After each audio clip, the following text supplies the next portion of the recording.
We will have two eminent speakers in this session. Dr. Riyadh Fakih, a consultant hematologist in King Faisal Specialist Hospital Research Center in Riyadh, and Dr. Ahmed Absi from King Abdulaziz Medical City, Jeddah. Dr. Riyadh, the floor is yours. You can start.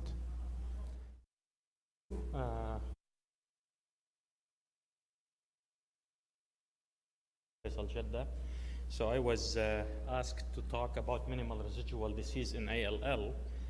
I have 30 minutes to go over my slides. So this is my agenda. And let me start with a little bit of historical perspective about ALL. So as you know, in the 1840s, it became as a pathologic entity. And then in the 1920s, 1930s, the extrinsic factor and folate were discovered as a treatment for megaloblastic anemia. Now, the B12 was not isolated, so it was called extrinsic factors. These patients were treated with liver, animal liver, and they would recover. So they called it extrinsic factor. And then the folate was extracted easily. And then Sidney Farber of Dana-Farber said, well, if folate could fix the anemia, it could fix the problem of ALL. It's a problem of the bone marrow, so let's give these patients folate. So he treated them with folate, and they got worse, actually. And then he said, well, let's treat them with antifolate. And he treated them with antifolate because apparently when you isolate folate, okay, you get antifolate in the process. So he treated them, and it did work. And this was the first paper about a remission in ALL, 1948, New England Journal of Medicine paper. And then other drugs started to come along, like ACTH, mercaptopurine, and then the combination was used, and we started to see more remissions. Vincristine was studied as an agent for diabetes, actually, but they noticed that it caused some myelosuppression. So they said, let's treat ALL patient, and it did work, okay? And then some combination protocols started to emerge, and we started to see a 10% survival beyond 1 year, okay, which was never seen in ALL. And then the VAMP protocol, which is close to the pump, actually. It's vincristine, aminopterin, which is anti-folate, mercaptopurine, and prednisone, produced 88% CR rates. So that was a breakthrough. And then with the use of longer VAMP, people started to see 1 year survival and cures, okay? And when they started to see cures, they started to see CNS relapse because CNS was not addressed with all these protocols. So this is how we learned about ALL, and this is how we started to use multi-agent and CNS prophylaxis to cure these patients. This is the first paper, New England Journal of Medicine case report of antifolate working in ALL. Now, so we know it's a rare disease in the adult. It's the most frequent in kids. And it was a remarkable success. The use of these multi-agent protocol and CNS prophylaxis produced around 80% long-term survival in kids. We get the same rate of CR, of complete remission, as adult physicians, which is above 90% consistently by using multi-agents. However, the survival is 40%, so half as much as the pediatric colleagues. And then people who relapse have bad survival. So the key is to use a risk-oriented consolidation so that you can identify people who are at risk to relapse and to treat them more aggressively. So this is what happens beyond CR1, okay, from the biggest trials in the adult ALL. The MRC ECOG, okay, if you relapse after CR1, survival at 5 years, 7%. And the French trial, if you relapse, also 7%, exactly the same. Now, if you get these patients who relapse to transplant, you might get around a 20% long-term survival, but this is a selected group where you have to induce remission and then be able to transplant them. So the challenge in the adult ALL is to decrease the relapses, okay, because once you relapse, the outcome is bad, and use a non-toxic modality, if possible. So one of these ways that has emerged recently is the MRD use, okay? So as you see, these are multiple trials in the adult ALL population, and you see all these trials favor MRD negativity. So if you have MRD negativity, you have better outcome on the long run. And from this same meta-analysis, you see for pediatrics, okay, large number of patients, okay, 11,000. So better EFS if you don't have MRD, better OS if you don't have MRD, and same for the adults, okay? So apparently it's a very powerful way to know who is at risk to relapse and who's not. Now, at which point MRD is significant, and actually at any point, if you're MRD negative, your outcome is better than MRD positive, at any point, okay? So if you see here, these are the German trials. They did a lot of MRD testing, and you see at day 24, if you're MRD negative, you're better than MRD positive. Same at week 22, same at week 52. So at any point, if you reach an MRD negativity, you're better than MRD positive. And which level exactly of MRD? Is it 10 minus 2, 10 minus 3, 10 minus 4? So apparently 10 minus 4 is the tipping point. If you are more than 10 minus 4, so MRD positive, okay, your outcome becomes like any patient with morphologic remission only. So 10 minus 4 is the level that we have to look for. Now, how about transplant and MRD? Same applies here. If you have MRD positivity before transplant, your risk of relapse is way much higher. And this is MRD 10 minus 4. Now, how about peri-transplant? Okay, this same study, the other study. If you're MRD positive before transplant, your incidence of relapse is high. And if you're MRD positive post-transplant, within the first 100 days, your risk of relapse, this lower curve there, is almost 100%. So it is a pretty significant factor, and these are multiple trials in the setting of allo and auto transplant in adult ALL, showing that having MRD positivity before transplant will translate into more relapse after transplant. Almost all of them had clinical statistical significance. Now, so MRD, what's MRD? MRD is a level of disease that you can detect much deeper than what you can detect with morphology. Morphology is 5%. So MRD is what you can detect less than that.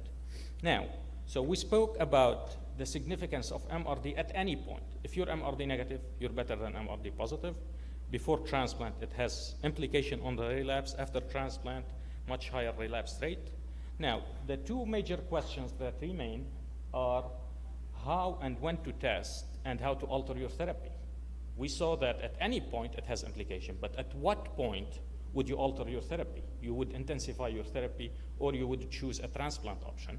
So this is an important question that we'll go over it. And how to improve the rates of MRD. So how and when? Currently, we have two standardized ways to test. Okay, we have the multi-color, multi-parametric flow cytometry, and we have PCR-based molecular techniques. Okay, we'll go over both of them in details. Now, a general rule, as we saw previously, you have to have a method that gives you at least 10 minus 4, okay, level to have a clinical impact on your patient. So what's multi-parametric flow cytometry? You know, you have antigens on the cells, on the T cells and B cells, okay? You send antibodies against these antigens, and these antibodies are labeled, okay? And you capture this labeled antibody. So there are two ways to use flow. You either identify what we call leukemia-associated immunophenotype. So you have a patient, you take bone marrow, and you identify the phenotype of this leukemia in this patient specifically, and you monitor this, okay, over. So you need initial assessment of this patient and initial immunophenotype. This is a requirement to follow this patient. And then the other way is what we call different from normal, okay? So this is a different type of flow cytometry where you identify the blast by being different from normal, okay? So it's easier because you don't need an initial phenotype, but the problem, it's not standardized. The only one standardized is the leukemia-associated immunophenotype 1, which you need an initial sample. Now, There are new technologies coming, new ways of detecting the light from these antibodies, and this will make it a much sensitive and specific test, and we'll see it later on. So the other way is to use PCR, molecular techniques. You know, during the development of the cell receptor, the B cell receptor or T cell receptor, you have the variable chain. Okay, in that variable chain, you have the VDG segments. Okay, and these will be clipped and joined as one segment. Okay, and during this clipping, deletion, insertion can happen. Okay, and then you will get the final B cell receptor or T cell receptor of that specific cell. So each cell has a very specific T cell receptor and B cell receptor on it. And you can identify that in the leukemic cell and use it to monitor these patients. Okay, so you have a specific sequence of the variable chain in that specific leukemia sample, which you can test, and then you follow this all along. It's very useful, very sensitive, and deeper than flow cytometry. It's useful in around 90% of B cell ALL, because 90% of B cell ALL would have a B cell receptor on the surface. However, it's only useful in 20% of T cell ALL, and it has problems like technical failures, it's time consuming, and if you have an ALL generating from very immature precursors, these might not have a B cell receptor on them or T cell receptor, and then you cannot use it. So this is one way to use PCR. There is another way, which is testing for recurrent genetic abnormalities in ALL. As you know, around a third of adult patients will have Philadelphia positive, okay, and you can monitor that through their course. A third of pediatric ALL has the ETV ranks translocation, and you can monitor this. The others are MLL rearrangement, TCF3, PBX.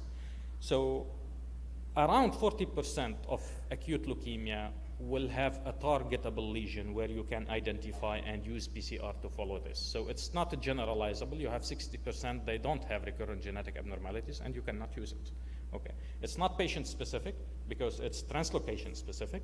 So you can, this is the easy part of it. You don't have to do it in this specific patient and follow the probe of this specific patient.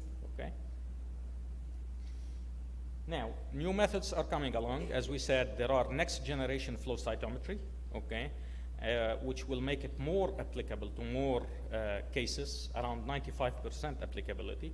And this is because the instrument now are getting better gating, sample processing, immunostaining.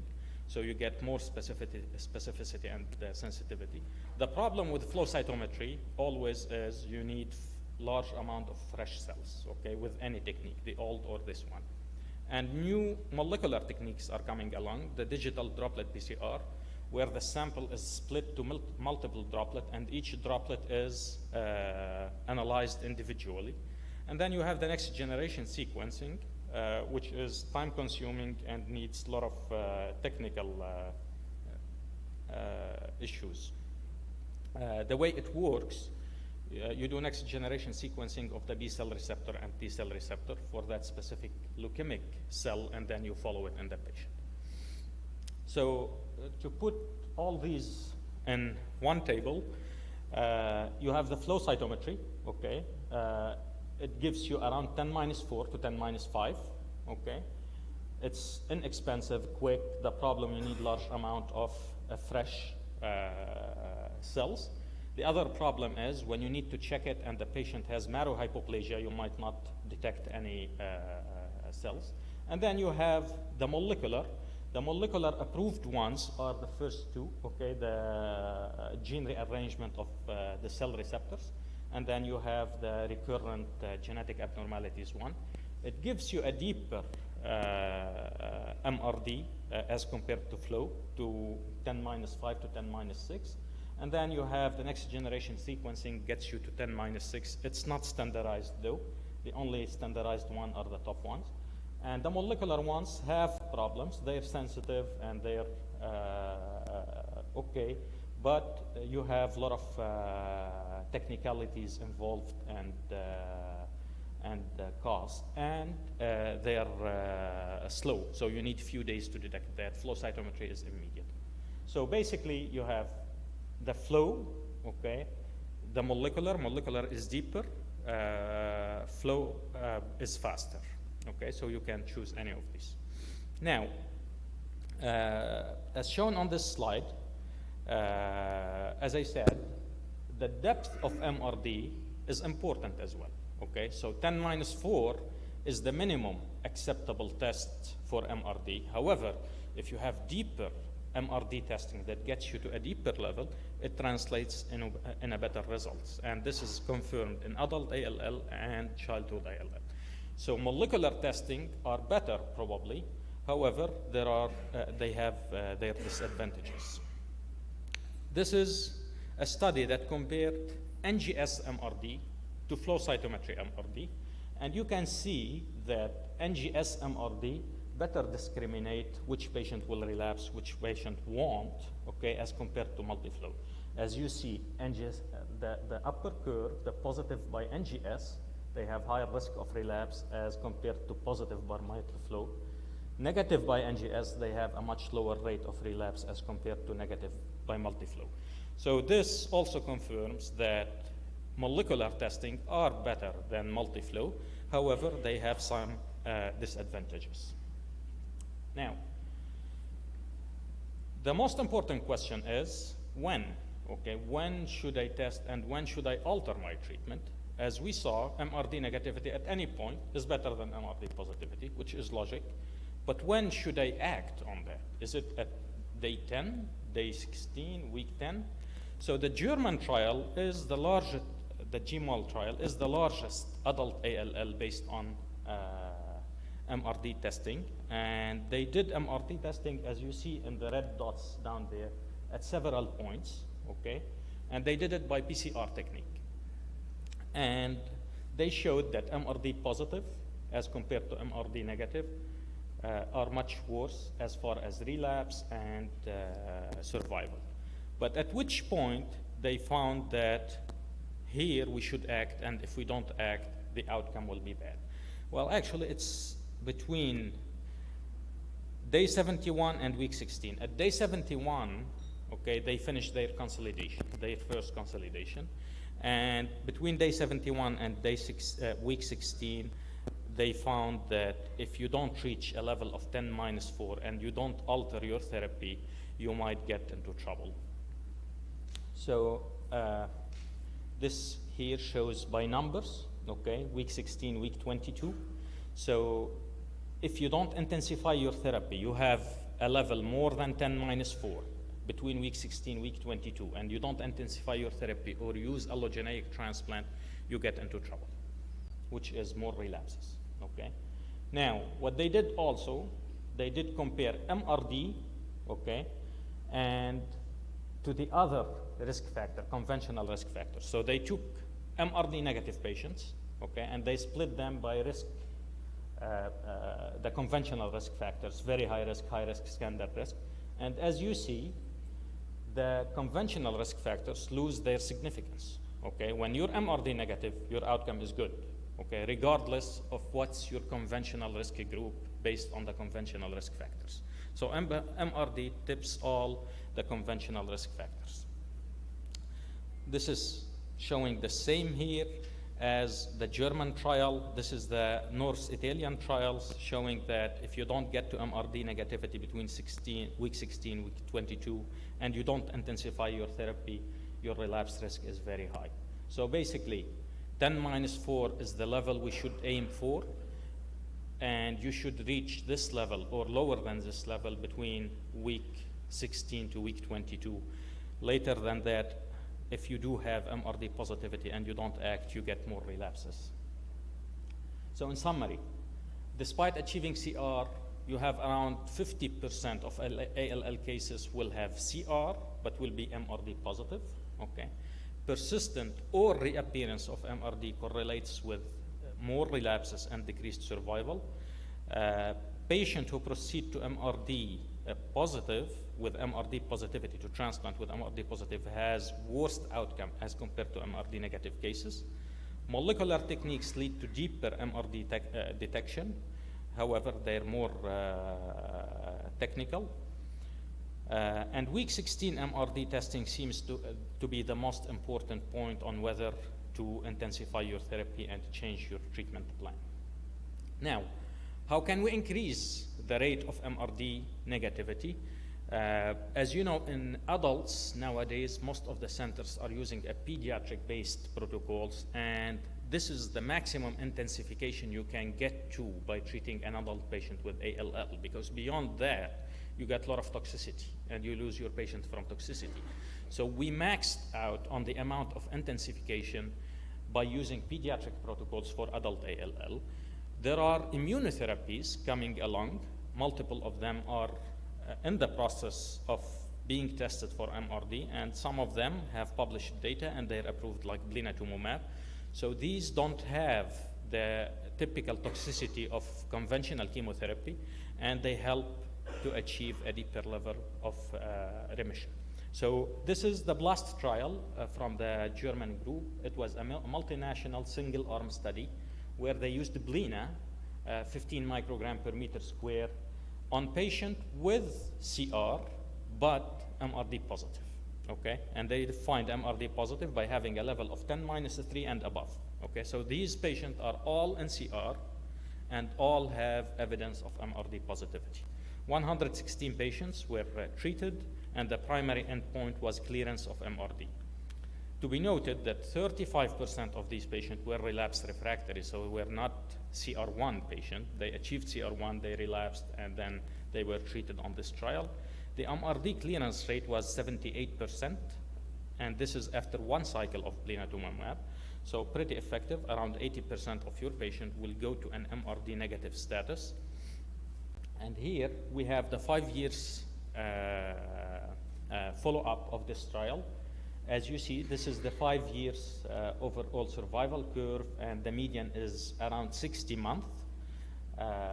Now, this is patient in CR1 treated with blina versus patient in CR2, okay? And you see CR1 patient are a little bit better, however, did not reach statistical significance. This is patient who achieve MRD negative versus not achieving MRD negative, and you see the difference, and it's very statistically significant. So if you achieve MRD negativity by using blina, your outcome will be better. And here is by transplant. So if you get transplanted, your outcome is better, and if you get transplanted with MRD negativity, your outcome is much better even. And this is comparing patient in CR1 and CR2.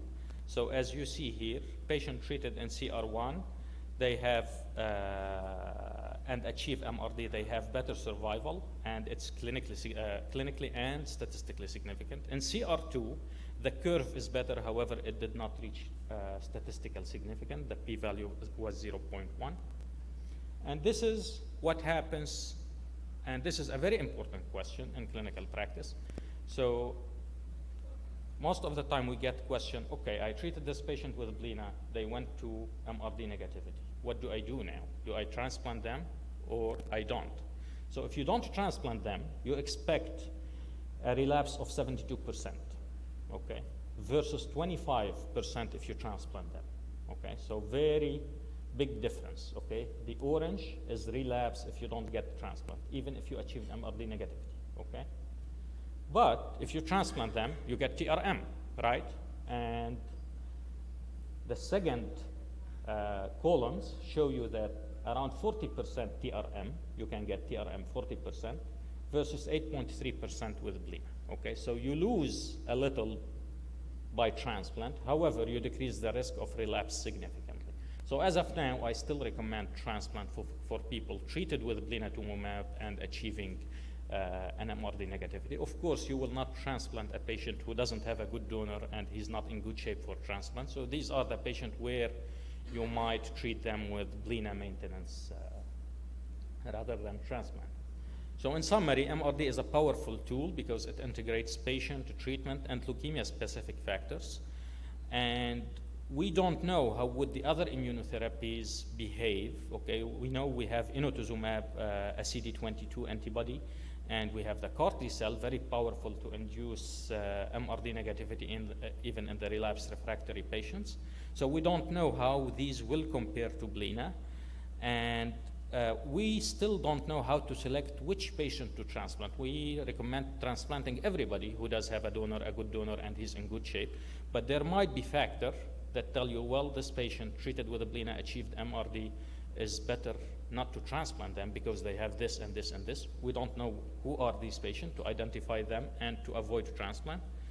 And what's the role of the other risk factors with the MRD? It seems like MRD tops all the other conventional risk factors. However, there are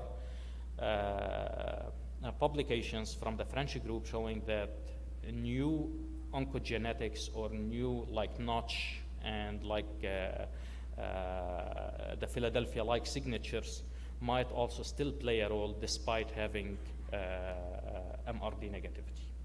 And thank you, and happy to take questions.